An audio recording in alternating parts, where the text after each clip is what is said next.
Hello दोस्तों, आप सभी का स्वागत है IAS ऑल डे क्लासेस पे। हम लोग जो है आज जो है बिहार स्पेशल का उसमें मॉडर्न हिस्ट्री को पढ़ेंगे कि बिहार के मॉडर्न हिस्ट्री में कुछ इम्पोर्टेंट टॉपिक है जिसमें हम लोग ये समझने का प्रयास करेंगे कि आधुनिक इतिहास में हम लोग किस तरह से उसको टैकल करना है। देखिए, आधुनिक इतिहास की अगर हम बात करें तो सबसे पहले देखिए, एक तो है यूरोपीय कंपनी का आगमन हो जाएगा, ठीक है। उसके बाद आ जाएगा जनजातीय विद्रोह, कुछ पढ़ लेंगे। फिर उसके बाद 1857 की क्रांति और बिहार, ठीक है। उसके बाद राष्ट्रीय आंदोलन और बिहार, उसके बाद पृथक बिहार का गठन। तो सबसे पहले यूरोपीय कंपनी का आगमन जो है बिहार में किस तरह से हुआ था, तो उसके बारे में हम लोग थोड़ा सा जान लेंगे, ठीक है। देखिए, सबसे पहले अगर हम बात करें तो पुर्तगाल का, तो देखिए पुर्तगाल सबसे पहले आया था बिहार में। बिहार में सर्वप्रथम यूरोपीय कंपनी पुर्तगाल आए हुए थे, ठीक है।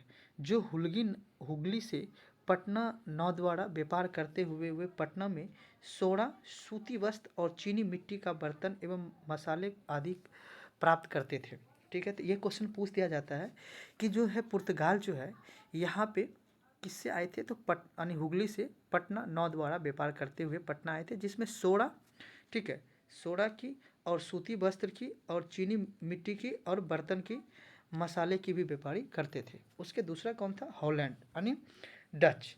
पटना में, या देखिए पटना में सबसे पहले व्यवस्थित रूप से कोठी डचों ने स्थापित की थी, जो 1632। ये क्वेश्चन पूछा गया है कि सबसे पहले यूरोपीय कंपनी में किसने व्यापारी यानी कोठी स्थापित की थी, तो डच ने की थी। कब, 1632 ईस्वी में पटना में की थी। पटना कॉलेज के उत्तरी में डचों ने अपनी व्यापारिक केंद्र स्थापित की और डचों की अभिरुचि किस में था, सूती वस्त्र और सोरा में था। याद रखना है, डचों को जो है, डचों का किस में मतलब इंटरेस्ट था, तो वो सूती वस्त्र में था और सोरा में था। अब बात करते हैं हम लोग अंग्रेज का। तो अंग्रेज जो है,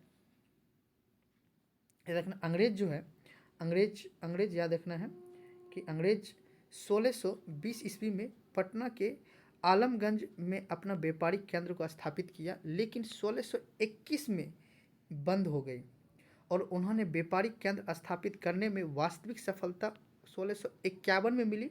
और अंग्रेजी यात्री पटीर मुंडी 1632 में बिहार आया था। याद रखना, ये पटीर मुंडी 1632 में, जब डच ने पहला फैक्ट्री जब लगाया था, तब जाके अंग्रेजी यात्री पीटर मुंडी ने 1632 में बिहार आया और उसने यहाँ व्यापार की संभावनाएं देखी तथा डच कंपनी को व्यापार करते हुए देखा, और इससे प्रेरित होकर अंग्रेज ने भी बिहार में व्यापारिक को प्राथमिकता दिया।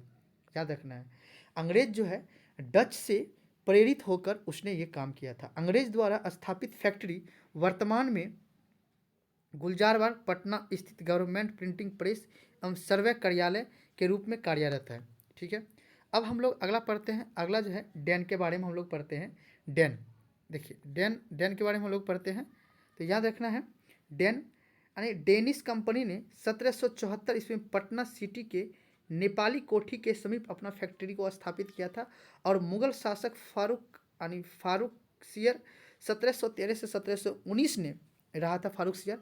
और 1717 ईस्वी में अंग्रेज को भारत में वही, याद रखना, अंग्रेज को भारत में कहीं भी व्यापार करने एवं सिक्के प्रयोग करने की मान्यता दी थी, ठीक है। इसकी घोषणा को ईस्ट इंडिया कंपनी ने मैग्ना कार्टा कहा था। याद रखना है, फारूक सियर ने ही जो है सिक्का चलाने और व्यापार करने की मान्यता दी थी, जिसे ईस्ट इंडिया कंपनी से क्या कहा था, मैग्ना कार्टा कहा था। अब हम लोग पढ़ेंगे बंगाल और बिहार एवं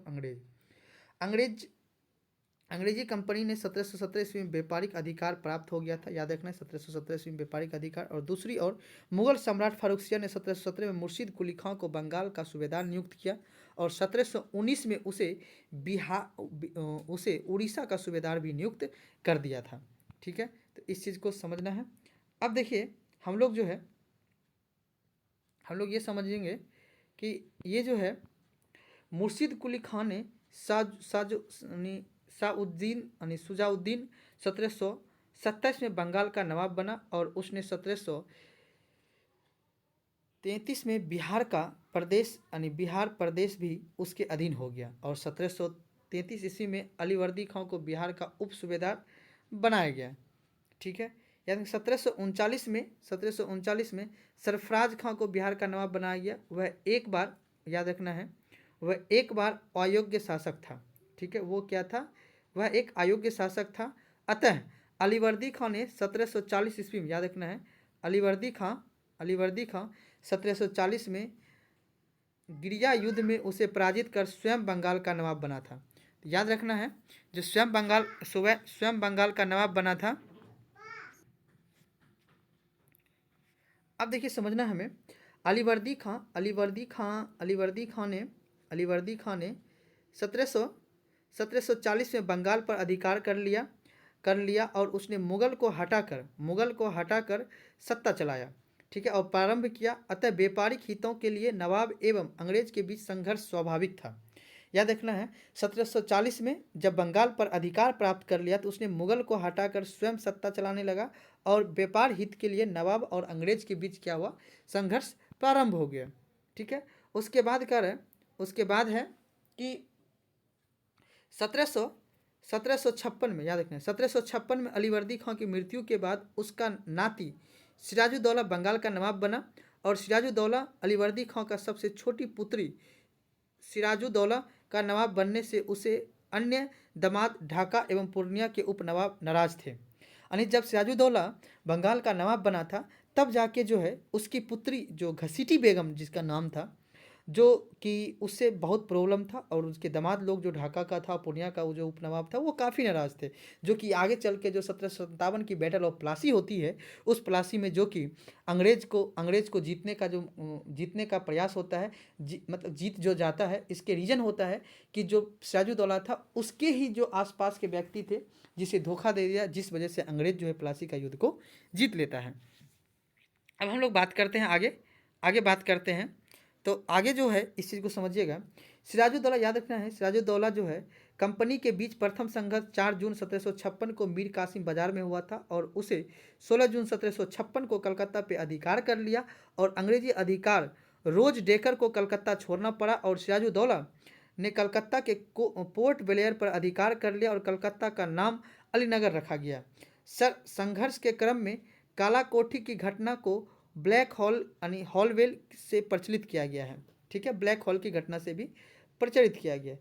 हॉलवेल के अनुसार 20 जून 1756 को कलकत्ता में काल कोठी यानी ब्लैक हॉल की घटना हुई और उसी के अनुसार सिराजुद्दौला ने 146 से अंग्रेज कैदियों को 18 फीट लंबे तथा 14 फीट चौड़े के कमरे में बंद कर दिया और 30 जून के कमरे को खोलने पर केवल 23 व्यक्ति ही जीवित बचे थे और 123 व्यक्ति को दम घुटने से मृत्यु हो गई। इसी घटना के बाद क्लाइव ने कलकत्ता पे अधिकार कर लिया और 9 फरवरी 1757 को अलीनगर की संधि करने के लिए, ये 1957 है, ठीक है, 1757 को अलीनगर की संधि करने के लिए सिराजुद्दौला को विवश कर दिया, ठीक है। अब हम लोग बात करते हैं आगे हम लोग समझते हैं, ठीक है। अब देखिए यहाँ पे है कि जो क्लाइव ने नवाब पर अलीनगर की संधि को भंग करने के आरोप में, जिसने 23 जून 1757 को अंग्रेज एवं सिराजुद्दौला के मध्य गंगा नदी के सहायक नदी भागीरथी के तट पर प्लासी के मैदान में लड़ाई में मीर जाफर नवाब सेनापति और राय दुर्लभ दीवानी और मणिक चंद प्रभावी अधिकारी, अमित चंद व्यापारी और जगत सेठ बैंकर ने अंग्रेज के साथ दिया और मीर मदान एवं मोहन लाल एवं सेनापति थे जिसने सिराजुद्दौला की तरफ से युद्ध में भाग लिया और विश्वासघात के कारण सिराजुद्दौला पराजित हुआ और मीर जाफर के पुत्र मीरन के इशारे पर सिराजुद्दौला की हत्या कर दी गई, ठीक है। तो इस चीज़ को समझना है। अब देखिए हम लोग बात करते हैं, सिराजुद्दौला के बाद मीर जाफर को कठपुतली नवाब बनाया गया, याद रखना है, मीर जाफर को कठपुतली नवाब बनाया गया और रॉबर्ट क्लाइव के बाद ब्लैक बेल बंगाल के गवर्नर यानी हॉलवेल बंगाल के गवर्नर बन गया और उसने 1760 में मीर जाफर की जगह उसका दामाद मीर कासिम को बंगाल का नवाब बनाया गया, ठीक है। अब हम लोग बात करते हैं आगे हम लोग देखते हैं, ठीक है। अब देखिए समझिएगा यहाँ पे समझिएगा, मीर कासिम, याद रखना, मीर कासिम अंग्रेज के हस्तक्षेप को कम करने के उद्देश्य से अपनी राजधानी मुर्शिदाबाद से मुंगेर स्थानांतरित कर दिया और अंग्रेज द्वारा दस्तक के दुरुपयोग के कारण उसने स्थानीय व्यापारी पर से करों को समाप्त कर दिया और इससे ब्रिटिश व्यापारी को परेशानी होने लगी और उसने सेना को आधुनिक रूप से प्रशिक्षित करने के लिए गुगिन खां नामक अमरेनियाई व्यक्ति को रखा और दूसरी ओर मीर कासिम ने बिहार के नायब सूबेदार राम नारायण को उसके पद से बर्खास्त कर उसकी हत्या करवा दी, और क्योंकि वह बिहार का आय और व्यय का ब्यौरा देने से तैयार नहीं था। अब हम लोग बात करते हैं आगे, समझते हैं आगे क्या कह रहे हैं। अब देखिए, अब कह रहा है मीर कासिम के व्यवहार के नाराज होकर 4 जून 1763 को अंग्रेज एजेंट एलिस ने पटना पर अधिकार कर लिया। फिर मीर कासिम ने पटना पर अभियान कर एलिस की हत्या कर दी और तथा पटना पर अधिकार प्राप्त किया, और इस घटना को पटना हत्याकांड के रूप में जाना जाता है। तो याद रखना है 24 जून 1763 को अंग्रेज एजेंट एलिस ने पटना पर अधिकार कर लिया था और मीर कासिम ने पटना पर अभियान कर एलिस की हत्या कर दी तथा पटना पर अधिकार प्राप्त किया। इस घटना को पटना हत्याकांड के रूप में जाना जाता है। और इसके बाद मीर कासिम के जगह पुनः मीर जाफर को बंगाल का नवाब बना दिया गया। इसके बाद मीर कासिम ने अवध के नवाब साजुद्दौला और मुगल बादशाह शाह आलम द्वितीय के गठजोड़ किया, और तीनों की संयुक्त सेना ने हेक्टर मुंडे के नेतृत्व में 22 अक्टूबर 1764 को बक्सर का युद्ध हुआ। इस युद्ध में संयुक्त सेना की हार हुई और इस युद्ध के समय बंगाल का नवाब मीर जाफर था और जिसका दूसरा कार्यकाल प्रारंभ हुआ। चलिए अब बात करते हैं 12 अगस्त 1765 को इलाहाबाद की संधि के तहत मुगल शाह आलम द्वितीय को 2 लाख रुपए वार्षिक पेंशन के बदले ईस्ट इंडिया कंपनी को बिहार, बंगाल, उड़ीसा की दीवानी लगान वसूली का अधिकार देना पड़ा।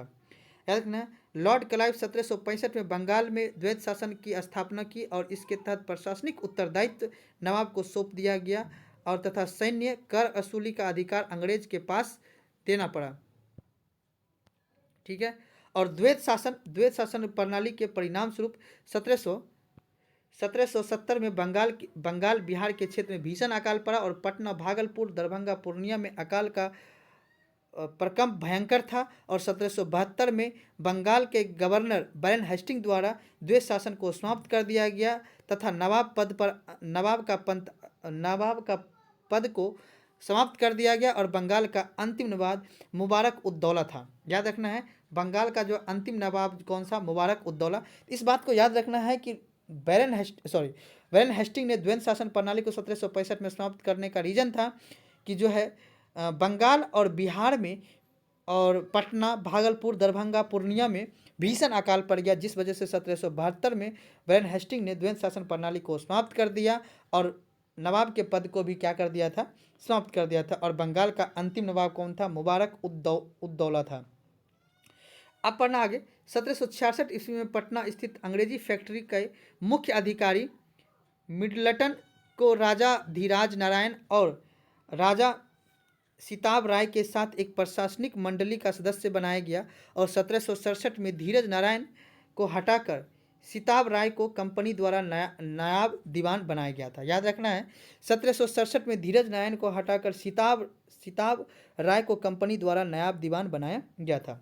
अब याद आगे देखना है, 1783 में बिहार में पुनः अकाल पड़ा और जांच अधिकारी जॉन शेर ने एक अन्नगार का निर्माण करवाया था। याद रखना है, किसने कहा था, जॉन शेर ने। कब, 1783 में बिहार में पुनः अकाल पड़ा और जांच अधिकारी जॉन शेर ने एक अन्नगार का निर्माण कर सुझाव दिया कि उसके सुझाव पर 1784 में पटना में ब्रिटिश इंजीनियरिंग जॉन गस्टिन द्वारा गोलघर का निर्माण कराया गया था। 1784 में गोलघर का निर्माण करवाया गया था। अब देखते हैं हम लोग जनजाति विद्रोह को समझेंगे। ये था यूरोपीय कंपनी के आगमन, और अब हम लोग समझेंगे जनजाति विद्रोह के बाद। देखिए, जनजाति विद्रोह आप लोग समझिएगा, जनजाति क्षेत्र में अंग्रेज के बढ़ते राजनीतिक, आर्थिक, धार्मिक हस्तक्षेप के कारण कई जनजाति विद्रोह हुए थे। ठीक है, जो जनजाति लोग रहते उसके पेड़ को काटना, वहाँ पे कई सारे नील की खेती ज़बरदस्ती कराना, उसके आर्थिक क्षेत्र का दोहन करना, उसके राजनीतिक क्षेत्र के हस्तक्षेप को कम करना, उसके धार्मिक क्षेत्र में रुकावट डालना, यही सब कारण बना था जिस वजह से बिहार में और झारखंड के क्षेत्र में कई सारे जनजाति विद्रोह हुआ था, जिसे हम मुख्य जनजाति विद्रोह को हम लोग देखने का काम करेंगे। तो सबसे पहले हम लोग देखते हैं, देखिए सबसे पहला जो विद्रोह है वो याद रखना है। सबसे पहले पहाड़िया विद्रोह कौन सा है? पहाड़िया विद्रोह कब हुआ था? 1778 ईस्वी में। कौन सा? राजमहल, राजस्थान के राजमहल क्षेत्र में हुआ था, जिसका नेतृत्व करता था कौन था? राजा जगन्नाथ। कौन था? राजा जगन्नाथ। तो पहाड़िया विद्रोह कब हुआ था? 1778 में। जिस कौन सा क्षेत्र में हुआ था? राजमहल के क्षेत्र में हुआ था, जिसका नेतृत्व करता कौन था? राजा जगन्नाथ। फिर दूसरा है तिलका मांझी। दूसरा कौन सा है? तिलका मांझी। तिलका मांझी विद्रोह 1778 से 1785 तक चला था, जो कहाँ पे हुआ था? भागलपुर के क्षेत्र में, जिसका नेतृत्व कौन था? तिलका मांझी था।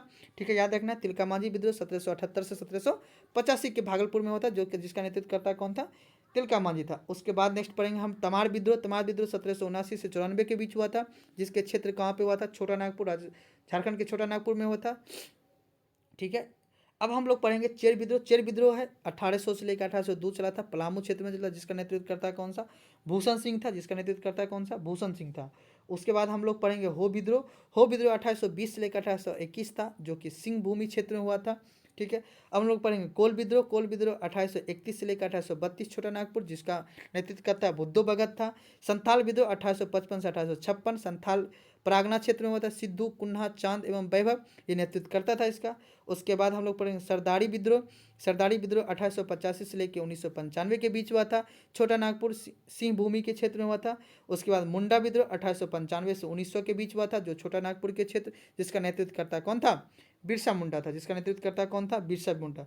नेक्स्ट हम लोग देखेंगे ताना भगत विद्रोह। ताना भगत विद्रोह 1913 से 1914 के बीच में चला था, मुगला यानी गुमला क्षेत्र में, जिसका नेतृत्व करता कौन था? जत्रा भगत। कौन था? जत्रा भगत। जत्रा भगत ताना भगत का मैन क्या था? नेतृत्व करता था। मुंडा विद्रोह 1895 से लेकर 1900 के बीच हुआ था, छोटा नागपुर, जिसका नेतृत्व करता कौन था? बिरसा मुंडा था। चलिए अब हम लोग एक एक करके थोड़ा सा हम लोग डिटेल से देख लेते हैं। डिटेल्स में देखिए संथाल विद्रोह अभी जस्ट मैंने बताया था 1855 से लेकर 1856। देखिए 1857 के विद्रोह से, याद रखना 1857 के विद्रोह से एक वर्ष पहले जो है आपका संथाल विद्रोह हुआ था। संथाल विद्रोह 1857 की क्रांति के तुरंत पहले हुआ था, जो कि भागलपुर से राजमहल तक के क्षेत्र में हुआ था, जिसे दमन ए कोह के नाम से भी जाना जाता है। याद रखिएगा, दामन ए कोह के नाम से भी जाना जाता है संथाल विद्रोह के। यह जनजाति शोषण विद्रोह प्रथम सशक्त जनजाति विद्रोह था। प्रथम सशक्त जनजाति विद्रोह कौन सा था? इस विद्रोह के कारण बाहरी लोग दीको द्वारा शोषण, मांझी व्यवस्था और पहाड़ा पंचायत व्यवस्था में परिवर्तन आदि था। अब इस विद्रोह, याद रखना, इस विद्रोह के नेतृत्व सिद्धू, कुन्हा, चांद और वैभव ने किया था। विद्रोह के क्रम में 6000 संथालियों का संगठन बना था। अंग्रेज की ओर से विद्रोह को दबाने आए कमांडर मेजर बारो की हत्या संथाली ने कर दी थी, और कैप्टन अलेक्जेंडर द्वारा लेफ्टिनेंट थॉमसन के नेतृत्व में आई अंग्रेजी सेना ने विद्रोह का दमन किया था। अब देखिए हम लोग बात करते हैं आगे बात करते हैं। देखिए यह विद्रोह असफल रहा था, लेकिन इसके परिणाम स्वरूप संथाल प्रागना कष्टकारी अधिनियम 1876 संथाल प्रागना का गठन किया गया था एवं मांझी व्यवस्था को मान्यता दी थी, जिसमें क्या था? मांझी व्यवस्था को मान्यता दी थी। अब बात हम लोग करते हैं मुंडा विद्रोह। मुंडा विद्रोह 1885 से लेके 1900 बिरसा मुंडा विद्रोह जिसको बोलते हैं हम लोग। मुंडा विद्रोह 1895 से लेकर 1900 के बीच हुआ था। यह जनजाति विद्रोह सबसे सशक्त जनजाति विद्रोह था, और इस विद्रोह का व्यापकता के कारण इसे उल गुलान विद्रोह के रूप में जाना जाता है। इसे उल गुलान विद्रोह के रूप में भी जाना जाता है। इस विद्रोह के कारण दिकोहों द्वारा शोषण, खुंटकट्टी व्यवस्था में परिवर्तन, यानी खुंटकट्टी व्यवस्था में परिवर्तन, याद रखना है किस व्यवस्था में परिवर्तन? खुंटकट्टी व्यवस्था में परिवर्तन हुआ था। और खुंटकट्टी व्यवस्था भूमि पर सामूहिक स्वामित्व की व्यवस्था थी, और अंग्रेज द्वारा सामूहिक व्यवस्था को समाप्त कर जमींदारी व्यवस्था को लागू कर दी गई थी, जिस वजह से मुंडा विद्रोह को प्रारंभ किया गया था। चलिए अब बात करते इस विद्रोह का जो है नेतृत्व करता कौन था? बिरसा मुंडा ने किया था। उन्होंने आनंद पांडे से वैष्णव धर्म की दक्षिणा प्राप्त की थी। उन्होंने स्वयं को सिंह बोगा का अवतार मानते थे। उन्होंने आचरण शुद्धता, आत्म सुधार एवं एकेश्वरवाद का उपदेश दिया था। चलिए अब हम लोग बात करते हैं आगे।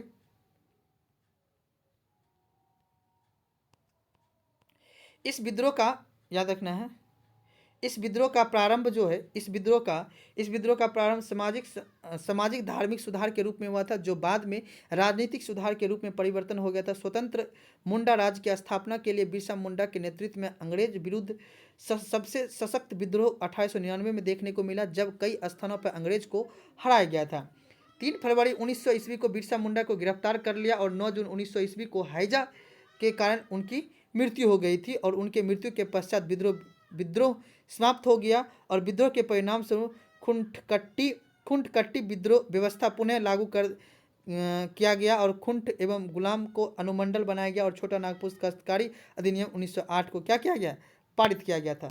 चलिए अब हम लोग पढ़ते हैं अगला। अब है 1857 की क्रांति के पूर्व बिहार में हुए विद्रोह। पूर्व मतलब पहले। अब बहावी विद्रोह हम लोग देख लेते हैं। बहावी आंदोलन का प्रवर्तक अब्दुल अल बहाब थे। उन्होंने अरब के क्षेत्र में इसको प्रारंभ किया था और भारत में इसे सैयद अहमद बरेली यानी राय बरेली के नेतृत्व में किया गया था। और प्रारंभ में इस विद्रोह का उद्देश्य था धार्मिक सुधार, परंतु बाद में इसे राजनीतिक सुधार एवं आंदोलन के रूप में बदल दिया गया था। भारत में इस विद्रोह को दो केंद्र था। प्रथम था सितना यानी पश्चिमी उत्तर सीमा और दूसरा केंद्र था पटना था और पटना केंद्र से धन एवं स्वयंसेवक को सितना भेजा जाता था।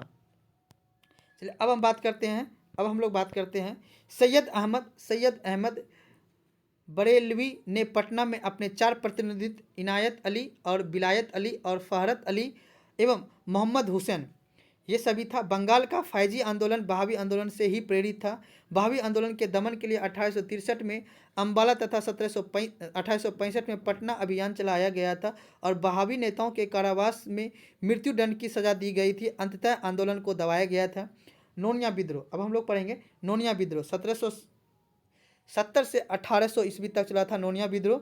और नोनिया विद्रोह जो है, नोनिया विद्रोह बिहार के 16 उत्पादक वर्ग नोनिया द्वारा प्रारंभ किया गया था। ठीक है। और सोरा का उपयोग याद रखना, सोरा का उपयोग किस में किया जाता है, तो बारूद बनाने के लिए किया जाता है। और बिहार में सोरा मुजफ्फरपुर, सारण, हाजीपुर, पूर्णिया के क्षेत्र में होता है। तो याद रखना सोरा बारूद बनाने में किया जाता है और बिहार में सोरा उत्पादन मुजफ्फरपुर, सारण, हाजीपुर, पूर्णिया के क्षेत्र में किया जाता है। बिचौलियों द्वारा कच्चा सोरा ब्रिटिश कारखानों को देते थे तथा मुनाफा स्वयं रख लेते थे और परिणाम स्वरूप नोनिया समुदाय के गुप्त रूप से सोरा बेचने शुरू कर दिया था और अंग्रेज ने इस पर रोक लगाई और जिसके विरोध में नोनिया समुदाय ने विद्रोह कर दिया। अतः अंग्रेज द्वारा इस विद्रोह को दबा दिया गया था। अब हम लोग देखेंगे लोटा विद्रोह। लोटा विद्रोह क्या होता है? लोटा विद्रोह 1857 से पहले 1 साल पहले 1856 में हुआ था। लोटा विद्रोह मुजफ्फरपुर के जेल कैदियों द्वारा प्रारंभ किया था। जेल कैदियों ने पहले पीतल के लोटा दिया जाता था, बाद में सरकार ने मिट्टी का लोटा देने का निर्णय लिया। कैदियों ने इसका कड़ा विरोध किया और 1856 में विद्रोह कर दिया गया और परिणाम स्वरूप अंग्रेजी सरकार ने पुनः कैदियों को पीतल लोटा देना पड़ा। अब हम लोग देखेंगे 1857 की क्रांति और बिहार। देखिए, ब्रिटिश शासन के विरुद्ध भारत में हुए क्रांतियों में 1857 की क्रांति को प्रथम स्वतंत्रता संघर्ष की संज्ञा दी जाती थी और इस क्रांति के पीछे राजनीतिक, प्रशासनिक, सामाजिक, धार्मिक, आर्थिक एवं सैनिक कारण जिम्मेदार थे, जिसके तत्कालिक रूप से चर्बी कारतूस के प्रयोग की घटना उत्तरदायी थी। और चर्बी कारतूस के प्रयोग पर प्रथम विरोध बैरकपुर छावनी में 29वीं नेटिव इन्फेंट्री के सिपाही मंगल पांडे, याद रखना 29वीं नेटिव इन्फेंट्री के सिपाही मंगल पांडे ने 29 मार्च 1857 को उन्होंने सर्जेंट हुसैन नामक लेफ्टिनेंट बाग को गोली तथा तलवार से गंभीर रूप से घायल कर दिया और 8 अप्रैल 1857 को मंगल पांडे को फांसी दी गई।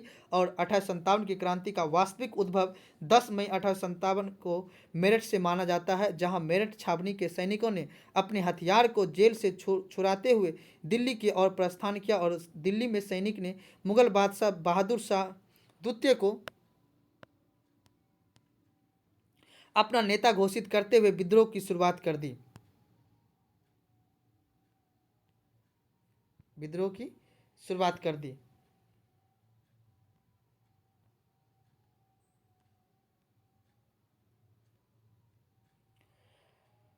बिहार में 1857 की क्रांति की शुरुआत 12 जून, याद रखना 12 जून 1857 को देवघर के जिले रोहिणी गांव से 32वीं इन्फेंट्री रेजिमेंट ने, याद रखना ये इंपॉर्टेंट है, 12 जून 1857 को देवघर के जिले रोहिणी गांव से 32वीं इन्फेंट्री रेजिमेंट ने सैनिक विद्रोह से हुआ था।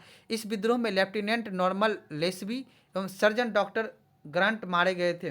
रोहिणी के विद्रोह के मेजर मैकडोनाल्ड द्वारा दबा दिया गया था और विद्रोही सैनिक को फांसी दे दी गई थी तथा रेजिमेंट को बंद कर दिया गया था। पटना में विद्रोह का नेतृत्व 3 जुलाई को पटना सिटी के पुस्तक विक्रेता पीर अली, याद रखना पुस्तक विक्रेता पीर अली ने किया था। विद्रोह में अफीम एजेंट डॉक्टर R.A. लॉयर मारा गया था, परंतु कमिश्नर टेलर ने विद्रोह को दबा दिया और पीर अली सहित 17 व्यक्तियों को फांसी दे दी गए थे। उसके बाद याद रखना 25 जुलाई 1857 को मुजफ्फरपुर में असंतुष्ट सैनिक ने कुछ अंग्रेजी अधिकारियों को हत्या कर दी और उसी दिन दानापुर में तीन रेजिमेंट के सैनिकों ने भी विद्रोह कर दिया और सैनिक शाहबाद जिले में प्रवेश कर जगदीशपुर के जमींदार बाबू कुंवर सिंह से मिलकर विद्रोह को प्रारंभ किया और 30 जुलाई को सरकार ने तत्कालीन सारण, तिरहुत और चंपारण और पटना में सैनिक शासन लागू कर दिया था। अब देखिए हम लोग आगे बात करेंगे बाबू कुंवर सिंह के बारे में। याद रखना है बाबू कुंवर सिंह बिहार में मुख्य रूप से 1857 की क्रांति नेतृत्व बिहार में बाबू कुंवर सिंह ने किया था। बाबू कुंवर सिंह को मुख्य अनुयायी एवं समर्थक ने उन्हें भाई अमर सिंह एवं रीत नारायण सिंह और उनके भतीजे निशान सिंह और जय किशन सिंह थे। साथ ही शाहबाद के 4 जमींदार नरन सिंह, जोहन सिंह, ठाकुर दयाल सिंह तथा विजेश्वर सिंह का समर्थन भी प्राप्त था। उन्होंने कमिश्नर टेलर संदेह की दृष्टि से देखता था, उन्हें पटना आकर भेंट का निमंत्रण किया और लेकिन मौलवी अहमदुल्ला मोहम्मद हुसैन को वायजुला हक के साथ विश्वासघात के समझौते पर उन्हें टेलर से भेंट को अस्वीकार कर दिया। बाबू कुंवर सिंह ने दानपुर छावनी के सैनिक के सहयोग से 4000 सैनिक सेना तैयार की और उन्होंने